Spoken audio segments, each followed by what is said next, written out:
Pues básicamente yo entré al cine por pura casualidad, o sea, no tenía yo una formación, digamos que visual o algo así. Finalmente, pues fue el destino el que me llevó a empezar a trabajar en el Instituto Mexicano del Petróleo. Que empecé a ver más cine, o sea, yo nomás trabajaba, yo la verdad no tenía una formación, ahora sí que escolar, con un cierto tipo de entendimiento desde que empieza el cine hasta que, pues, el día de hoy, ¿no? Entonces, pues poco a poco pues me fui interesando y pues ahora sí que, sobre todo para el examen del CCC, pues tuve que estudiar cine mundial y pues empezar a ver películas que decía, wow, esto sí está increíble. Trabajando, es que tú además fuiste técnico de cámara. O sea, eres un director y además, pero le sabes al aparato que es yo digo, el corazón de... Pues es que si no hay cámara no hay cine, pues, de entrada. Sí.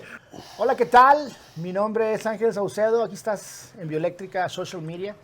Hace mucho que no hacíamos una entrevista, pero hoy definitivamente no podía dejar de pasar porque aquí tengo un gran amigo que tengo el gusto de conocerlo, realmente poco tiempo, pero coincidimos en muchas cosas y lo que me interesa para esta tarde, Diego, ¿cómo estás? Bienvenido a Saltillo. Muchas gracias por el espacio.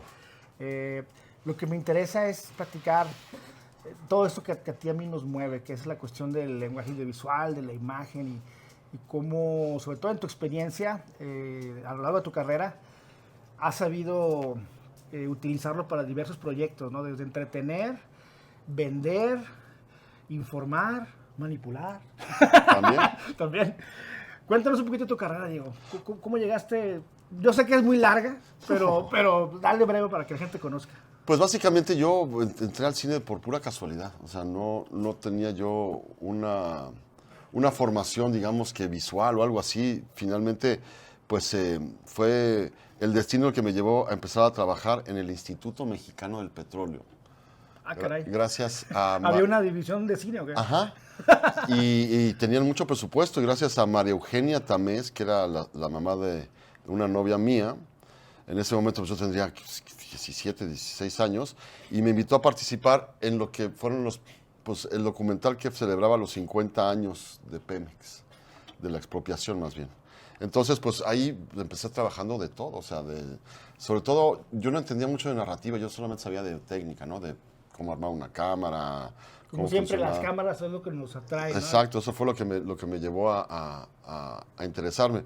Yo, la verdad, pues no tenía ni mucho oficio ni beneficio antes de eso y finalmente, pues fue como irte con el circo, ¿no? O sea, mi familia, pues, extrañamente estaba relacionada con el cine porque mi abuela, doña Hortensia Martínez Chozas, fue la primer mujer que hizo una revista de cine en América Latina, se llamaba Cinema Reporte. En la Ciudad de México. Ajá. Ella es española y llega aquí, pues empieza a tener como esta vinculación con los medios a través de entrevistas que le hizo a mucha gente y luego ya pues hicieron junto con mi papá, que era parte también de una empresa casi familiar, por así decirlo. Pero eso yo lo supe hasta mucho después, ¿no? Ya que estaba yo metido pues ahora sí que en la producción. Y de ahí, pues, en el Instituto Mexicano del Petróleo, pues me vio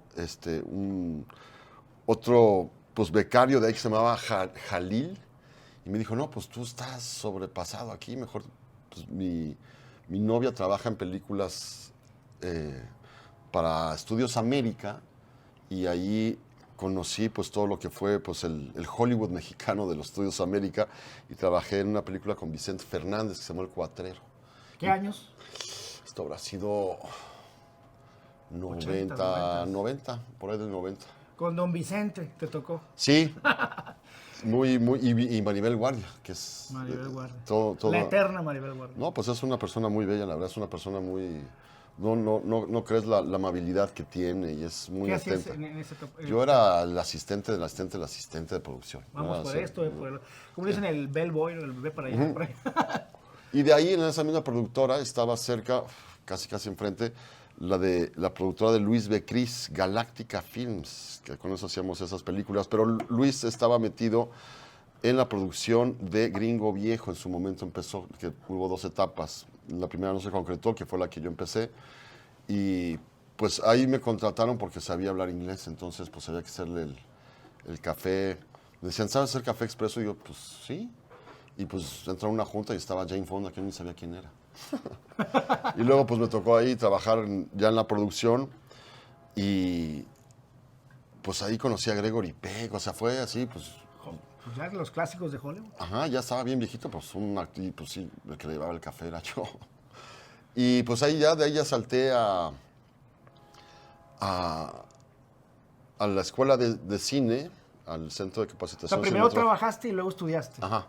A muchos, digo, a mí me pasó igual, darnos cuenta que haciendo cosas que nos apasionaban, que teníamos que estudiar, ¿no? Como, bueno, ahora sí vamos a meternos a la academia, al tema de... Así es. Al tema de sí estudiarlo para no andar ahí de improvisados. Pues es que empecé a ver más cine. O sea, yo nomás trabajaba. Yo, la verdad, no tenía una formación, ahora sí que escolar, con un cierto tipo de entendimiento desde que empieza el cine hasta que, pues, el día de hoy, ¿no? Entonces, pues poco a poco, pues me fui interesando y pues ahora sí que, sobre todo para el examen del CCC, pues tuve que estudiar cine mundial y pues empezar a ver películas que decía, wow, esto sí está increíble.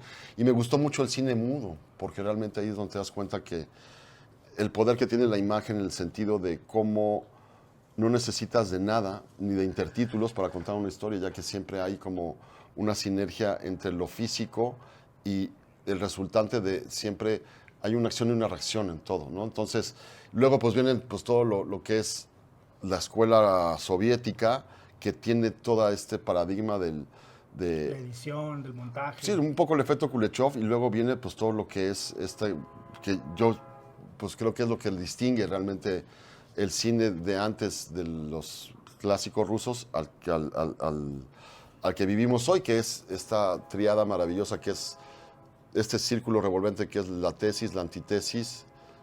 Cuando chocan sale la síntesis y esa es la nueva tesis. Entonces, eso es lo que le ha dado, digamos, al cine su preponderancia sobre las demás artes, porque si te fijas, casi todas las artes ahora están vinculándose de una manera cinematográfica.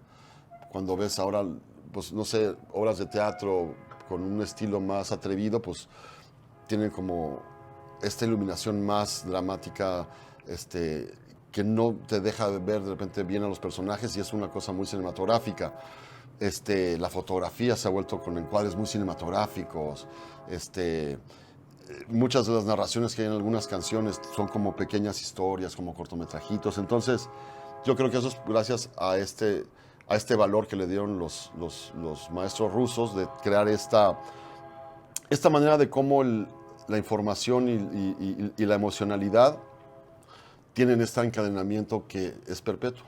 A mí en lo personal el expresionismo alemán fue lo que me explotó en el sentido de la cámara, porque como bien lo dices, yo desde el punto de vista de productor, incluso cuando estudié cine, el productor pues, era como que el aburrido, el que estaba en la oficina, o sea, así se veía, ¿no? De lejos, ¿no?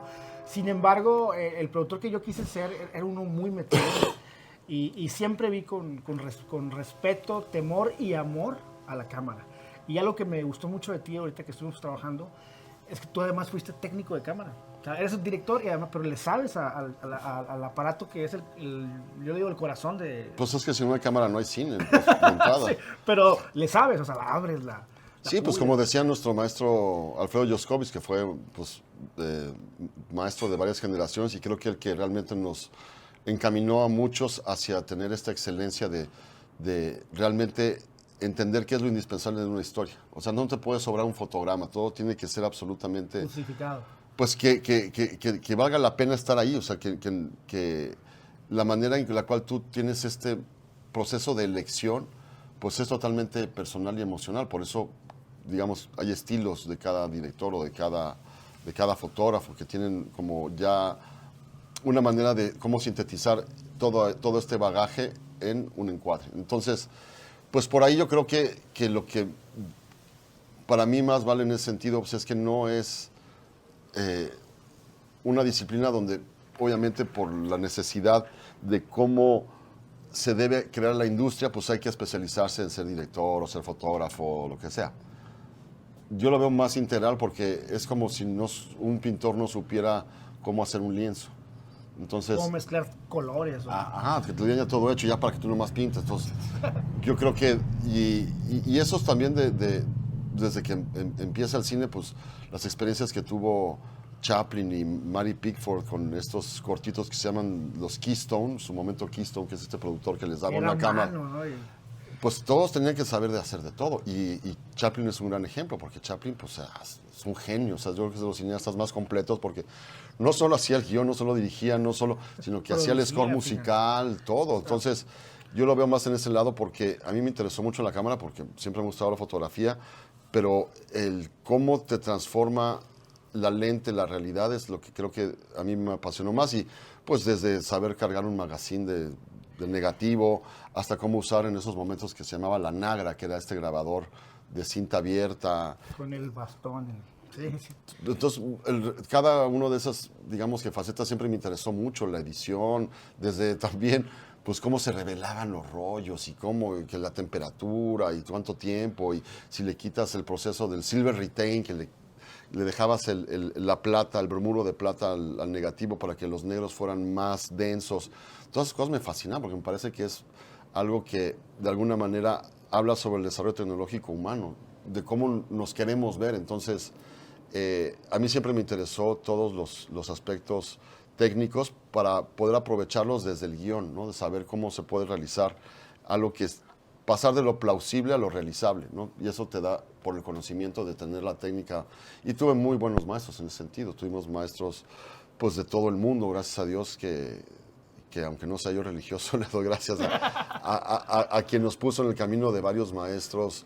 Pues me acuerdo de Janusz Polum, que era un director de fotografía polaco, pues muy, muy talentoso. El mismo Rodrigo Prieto, que era un gran... Que fue tu casi colega, ¿no? No, él estaba más arriba en el CCC, pero pues cuando faltaba algún maestro y eso, pues es que además de ser un caballero, pues es un tipo muy generoso. Entonces, pues a los chavitos nos daba ahí también pues sus conocimientos. Wow. Y pues te digo, tuvimos pláticas con Ninón Sevilla, por ejemplo, ¿no? Nos traían muchos ejemplos vivientes de lo que fue la época del cine mexicano. Entonces, pues, no queda otra más que enamorarte de ese tipo de experiencias. Y yo creo que la formación, digamos que de la escuela, pues sí es muy importante porque te da la capacidad de tener un muy amplio rango de saber tomar decisiones por todo el bagaje de conocimiento que ya tienes. Pero, pues, lo triste un poco es que, pues, en estos momentos, pues, aunque seas summa cum laude con todos los títulos y eso, pues ya no importa mucho eso. Muy fast forward, porque luego voy a regresar a tu carrera y a tu experiencia más actual. Pero ¿cuál es tu opinión, y lo vimos platicando ayer, acerca de contenidos nuevos, como de 10 segundos, los famosos reels, videos, y no lo hablo en sentido peyorativo, como un desprecio a ese tipo de materiales, porque sé que hay, de alguna manera puede haber talento y buena voluntad incluso, sobre todo en la parte de la publicidad. Vamos a olvidarnos de los videos casuales y virales. Vamos a pensar en los contenidos que se han pensado de manera profesional, tal vez para una campaña.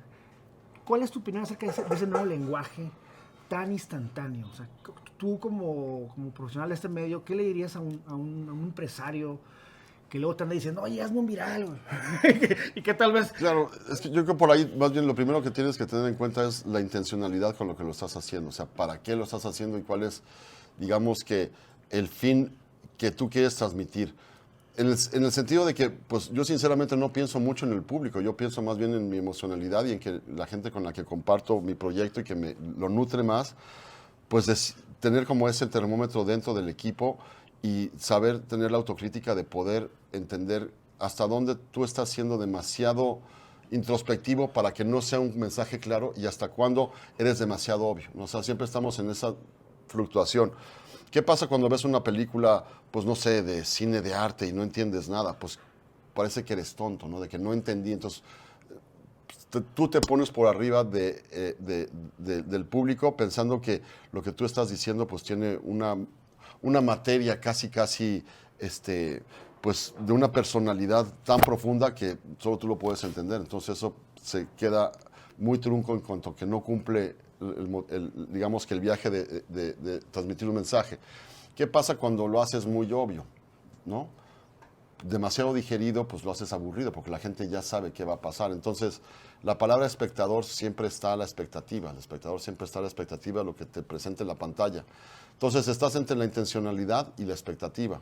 Cuando logras juntar esos dos, digamos que términos, ya empieza a usarse la maniabilidad o cómo, digamos, hacer más, no sencillo, sino cómo puedes aportar los elementos básicos, ¿no? Entonces yo siempre parto de eso, hacerlo muy básico y luego tener como la manera en crear metáforas. Es decir, si tú no tienes una metáfora visual, pues mejoras una radionovela, mejoras hazlo solamente en audio, porque la capacidad de la imagen siempre va a tener, pues entre un momento de la obviedad o lo que es demasiado, digamos que sutil. Entonces es ese balance para que tú tengas...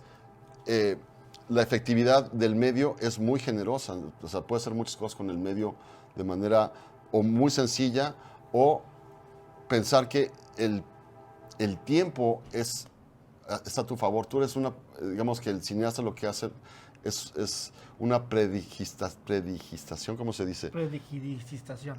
Bueno, ahí le traducimos. ¿Entendieron? Del tiempo, tú puedes hacer que el tiempo corra de una manera más lenta que la realidad, o más rápida, o más sintética. Que eso es algo muy, muy cruel, bueno, cruel no, vamos a decirlo, algo que me comentaste estos días que estuviste, es que la gente ya no está dispuesta a invertir un segundo más, lo quieren instantáneo, eso claro, me llamó la atención. Es que es una satisfacción que tiene que ser instantánea y que no hay el gozo de el poder desarrollar ese sentimiento de una manera en la cual cada vez se va acrecentando. Hay contenidos que finalmente, pues, lo que de alguna manera siento es que ya no existe la contundencia de un buen final. Los finales siempre han quedado... Pues, me decías algo que también me gustó mucho, que, oye, Ángel, las películas ya no tienen final. Es un final para abierto para que el público decida, y yo creo que pues es muy cobarde. Recordé mucho los finales después de los créditos y eso. Sí, lo que dicen los payoffs, ¿no? Ya de que se acabó y sale ahí, ahora sí ya se acabó de verdad, porque vamos a meterle este último momento a ver si la gente se interesó tanto para ver los créditos. Pues, se me hace como un truco, pues que no es tan efectivo porque, pues, te digo, con esta inmediatez que en este tiempo se está pidiendo para los contenidos, creo que es más una necesidad mercantil que una oportunidad narrativa, ¿no? Es decir... Para mostrar una marca, ¿no? Pues sí, muchas veces... Pero no para profundizar. Por ahí va O sea, el formato de 30 segundos, que es el que ha regido durante años en la publicidad, pues tiene muchas reglas que en su momento pues fueron todos estos lineamientos procterianos de Procter & Gamble, que crea desde los años 70, 80, toda una línea de tiempo sobre objetivos, ¿no? Y funcionó, y es muy efectivo para vender, pero yo creo que en esos momentos, creo que se hace más por un ejercicio estético, tanto visual como en audio, que realmente buscar la emocionalidad dentro de esos 10 segundos. O sea, creo que si cumple con estos tres, digamos que, objetivos, que es la tesis, antitesis, síntesis, y lo hace en 10 segundos, genial. Caray. Pero si no existe, digamos que, esta idea circular de cómo el contenido tiene que nutrirse no solo de lo que pasó, sino de lo que va a pasar, se ha perdido un poco como el rigor de establecer que, pues aunque se vea bonito, esté padre la foto, esté muy guapa la muchacha, no hay realmente una experiencia que te deje algo profundo. ¿Te acuerdas de que me hablabas del tema del algoritmo? Que alguna vez coreanos y sobre todo gente de la tecnología hasta justificaban muchas cosas por el tema del algoritmo. Es que eso pasa más bien por la manera mercantil y mercadotécnica en la cual se comporta pues las plataformas con las series, ¿no? Entonces, para poder asegurar que un contenido lo vas a tener al aire durante años, pues existió en su momento, desde hace 6, 7 años, se empezó a usar este algoritmo que de alguna manera te estaba dando indicadores sociales de cómo la gente consume y qué es lo que le gusta consumir y qué es lo que rechaza. Entonces, pues, plantearlo de una manera tan esquemática, pues deja fuera la emocionalidad. Entonces, yo lo que muchas veces le planteaba a varios productores es de que si realmente funcionara ese algoritmo, pues tendríamos una industria perfecta y todos serían éxitos, ¿no? si estamos basados en algo matemático que es repetible, comprobable, muy descartesiano, por así decirlo, pues tendríamos una industria que pues todo mundo estaría todo el día viendo televisión y nadie dejaría ni siquiera...